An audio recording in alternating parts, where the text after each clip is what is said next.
ከኪራይ ቤት ጋር በተያያዘ መንግስት አዲስ መረጃ ይፋ አድርጓል። በዚህ መሰረት ቤት ለማከራየት ፈቃድ እንደሚያስፈልግና ይህ ካልሆነ ግን ከማስጠንቀቂያ እስከ ገንዘብ የሚደርስ ቅጣት እየተጣለ መሆኑ ታውቋል። በሌላ በኩል ደግሞ የሕክምና አገልግሎት ላይ ጭማሪ መደረጉን አውቀናል። በዚህም መሰረት ታካሚዎች የሕክምና አገልግሎት ክፍያ እጥፍ እንዲከፍሉ የሚያስገድድ መመሪያ መዘጋጀቱን ለማወቅ ችለናል። ሰላም ቤተሰቦቻችን፣ መረጃዎቹን የት ሀገርና የት ከተማ ሆናችሁ እየተከታተላችሁ እንደምትገኙ በሀሳብ መስጫው ላይ ጻፉልን።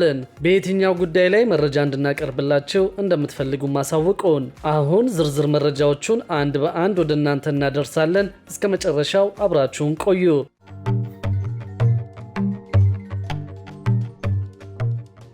ከቤት ኪራይ ጋር በተያያዘ መንግስት አዲስ መረጃ ይፋ አድርጓል። በዚህም መሰረት ቤት ለማከራየት ፈቃድ እንደሚያስፈልግና ይህ ካልሆነ ግን ከማስጠንቀቂያ እስከ ገንዘብ የሚደርስ ቅጣት እየተጣለ መሆኑ ታውቋል። ግንባታቸው ያልተጠናቀቁ ጅምር ህንፃዎች በበጀት እጥረት ምክንያት የግንባታ ስራቸው እንዳይቋረጥ በገደብ በሚሰጥ ፈቃድ ግንባታቸው ሳይስተጓጎል አገልግሎት እንዲሰጡ የሚፈቅድ ደንብና መመሪያ ቢኖርም ከተገቢው የመንግስት ተቋም ፈቃድ ሳይሰጣቸው የኪራይ አገልግሎት ሲሰጡ የተገኙ 250 አንድ ህንፃዎች ላይ እርምጃ መውሰዱን የአዲስ አበባ ግንባታ ፈቃድና ቁጥጥር ባለስልጣን አስታውቀዋል። የባለስልጣኑ ምክትል ዋና ዳይሬክተር ኢንጂነር አበበ እሸቱ ጅምር ህንፃዎች ግንባታቸው ባይጠናቀቅም ተገልጋዮች ላይ ጉዳት በማያስከትል መልኩ ለኪራይ አገልግሎት እንዲውሉ በአዲስ አበባ ከተማ አስተዳደር ውሳኔ መተላለፉን አስታውሰዋል። ከውሳኔው በኋላ የደህንነት ችግር እንደሌለባቸው የተረጋገጠ በግንባታ ላይ የሚገኙ ህንፃዎች በየዓመቱ የሚታደስ የመጠቀሚያ ፈቃድ እየተሰጣቸው በኪራይ ገቢ የህንፃውን ግንባታ የሚያጠናቅቁበት እድል ቢመቻችም ያለምንም ፍቃድ በሚያከራዩት ላይ እርምጃ ተወስዷል ብለዋል። አስተዳደራዊ እርምጃ ከተወሰደባቸው 251 ህንፃዎች መካከል 161 ህንፃዎች ማስጠንቀቂያና የገንዘብ መቀጮ ተቀጠው አገልግሎታቸውን እንዲቀጥሉ ስለመደረጉ ተናግረዋል። በጅምር ላይ ለሚገኙ ግንባታዎች ያልተጠናቀቀ ህንፃዎች የመጠቀሚያ ፍቃድ የሚሰጠው በማህበረሰቡ ላይ ጉዳት እንደማይደርስ ከተረጋገጠ በኋላ መሆኑን ተናግረዋል። ለሁሉም ያልተጠናቀቁ ህንፃዎች የመከራየት ፈቃድ አይሰጥም ያሉት ኢንጂነር አበበ ደንብና መመሪያውን በመተላለፍ ያለ ፈቃድ የሚያከራዩ የህንፃ ባለቤቶች ላይ ግን እርምጃ መውሰዱ እንደሚቀጥል ገልጸዋል። ከወራት በፊት የመኖሪያ ቤት ቁጥጥርና አስተዳደር አዋጅ መውጣቱን ተከትሎ ከኪራይ ቤት ጋር በተያያዘ አዳዲስ አካሄዶች መተግበር ጀምረዋል። የአዲስ አበባ ከተማ አስተዳደር ባወጣው መመሪያ መሰረት የሚከራዩ ቤቶችን በቸልተኝነት ያላስመዘገቡት ላይ ቅጣት ይጣልባቸዋል ማለቱ ይታወሳል። ቅጣቱን በተመለከተም እስከ 3 ወር ውሉን ያላስመዘገበ አከራይ በተለያየ ደረጃ የሚያከራየውን ቤት የኪራይ ዋጋውን ይከፍላል ተብሏል። ከቅጣቱ በተጨማሪ በአስገዳጅ ሁኔታ ወደ ውል እንዲገቡም ይደረጋል መባሉ ይታወሳል። በሌላ በኩል ደግሞ የውጭ ዜጎች በመንግስት ተቋም ለሚያገኙት የሕክምና አገልግሎት እጥፍ እንዲከፍሉ የሚያስገድድ መመሪያ መዘጋጀቱን ሰምተናል። የጤና ሚኒስቴር የፋይናንስ ስርዓት ዝርዝር አፈጻጸምን ለመደንገግ ባወጣው መመሪያ የውጭ ዜጋ በመንግስት የጤና ተቋም ለእያንዳንዱ አገልግሎት የወጣውን ተመን እጥፍ እንዲከፍል ይገደዳል ብሏል። ነገር ግን የስደተኞች የጤና አገልግሎት የሚሸፈነው ጉዳዩ ከሚመለከታቸው ድርጅቶች ጋር በሚደረግ ስምምነት መሰረት እንደሚወሰን ተገልጿል።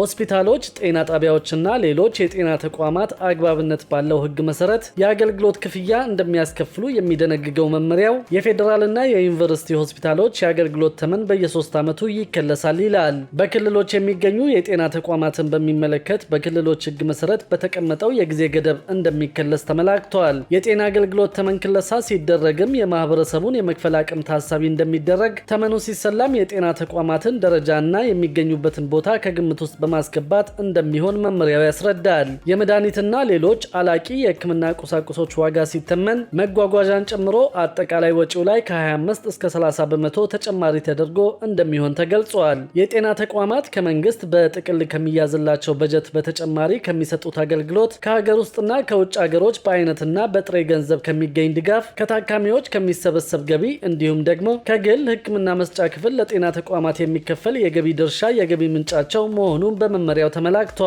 በፋይናንስ ህግ መሰረት ተቋሙ የውስጥ ገቢውን መሰብሰብ እንደሚችል፣ ነገር ግን በዚህ ምክንያት ከመንግስት በየዓመቱ በመደበኛነት የሚያዝለት በጀት እንደማይቀነስ በመመሪያው ተደንግጓል። ሆኖም የውስጥ ገቢን ስራ ላይ ማዋል የሚቻለው አግባብነት ባለው አካል ሲፈቀድ ብቻ እንደሚሆን፣ ይህም ለጤና አገልግሎት ጥራትና ቅልጥፍና መሻሻል ስራ ላይ ማዋል እንደሚኖርባቸው ተገልጿል። በተለይም የጤና ተቋሙን አገልግሎት ለማሻሻልና ይህንን ለሚያግዝ የአጭር ጊዜ ስልጠና እንዲሁም ደግሞ ለደረሰኝና ለመድኃኒት ማዘዣ ለሚሆኑ የህትመት ወጪዎች እንደሚውል ተደንግጓል። በበጀት ዓመቱ መጨረሻ በውስጥ ገቢ የባንክ ሂሳባቸው የሚገኘውን ከወጪ ቀሪ ገንዘብ በቀጣዩ በጀት ዓመት ሊሰበስቡት ካቀዱት ገቢ ጋር በተጨማሪነት በማሳወጅ ጥቅም ላይ እንደሚያውሉት አስታውቋል። በሌላ በኩል ደግሞ በ15 ከተሞች የዲጂታል አድራሻ ስርዓትን ሙሉ ለሙሉ ተግባራዊ ለማድረግ እየተሰራ እንደሚገኝ ሰምተናል። በኢትዮጵያ በከተሞች ያለውን እድገትና መስፋፋት ተከትሎ ከቦታ ወደ ቦታ ለመንቀሳቀስ በቂ አድራሻ ማግኘት አስቸጋሪ መሆኑ ይታወቃል።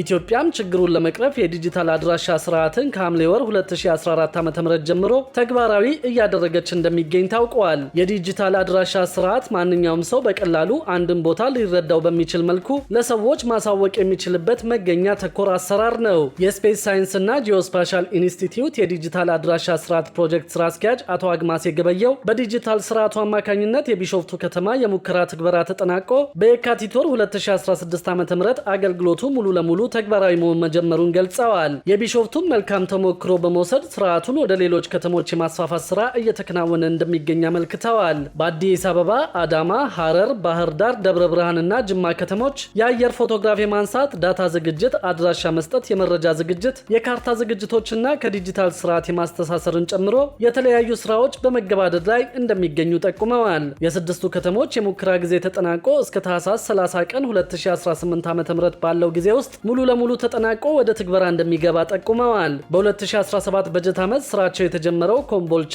ጎንደር፣ አርባ ምንጭ፣ ሚዛን አማን፣ ወላይታ ሶዶ፣ አዋሽ 7፣ ሐዋሳ፣ ጅጅጋና ድሬዳዋ ከተሞች ደግሞ የዲጂታል አድራሻ ስርዓት ዝርጋታው በተያዘው በጀት ዓመት እንደሚጠናቀቅ ነው አቶ አግማሴ የገለጹት። በአጠቃላይ በተያዘው በጀት ዓመት በ15 ከተሞች ስርዓቱ ሙሉ ለሙሉ እንደሚተገበርም ተናግረዋል። በተጨማሪም ኢንስቲትዩቱ ከከተማና መሰረተ ልማት ሚኒስቴር ጋር በመሆን በዘንድሮ በጀት ዓመት የ18 ከተሞች የዲጂታል ስርዓት ዝርጋታ ዝግጅት ስራዎች መጠናቀቁን ኃላፊው ጨምረው ተናግረዋል። አድዋ፣ አምቦ፣ አዲግራት፣ ሽሬ፣ አክሱም፣ መቀሌ፣ ወልዲያ፣ ወልቂጤ፣ ባቱ፣ ቦንጋ፣ ፍቼ፣ ጋምቤላ፣ ጅንካ፣ ከሚሴ፣ ሮቤ፣ ሸገር፣ ወራቤና ወሊሶ የዝግጅት ስራ የሚከናወንባቸው ከተሞች መሆናቸውም ታውቋል። እንደ አቶ አግማሴ ገለጻ የ18ቱ ከተሞች ስራ በ2019 ዓመት እንደሚጠናቀቅ ጠቁመዋል። የዲጂታል አድራሻ ስርዓት ለዲጂታል ኢትዮጵያ 2025 ስትራቴጂ ትግበራና ለዲጂታል ኢኮኖሚ ግንባታ ወሳኝ ሚና እንደሚጫወት መግለጻቸው ተዘግበዋል። ዲጂታል አድራሻ ስርዓት አቅጣጫ ከመጠቆም ባለፈ ዕቃ ለማድረስ አምቡላንስ፣ የኤሌክትሮኒክ ግብይት፣ መንገዶች፣ መሰረተ ልማቶችና ሌሎች አገልግሎቶችን በኦንላይን ተደራሽ ማድረግን ጨምሮ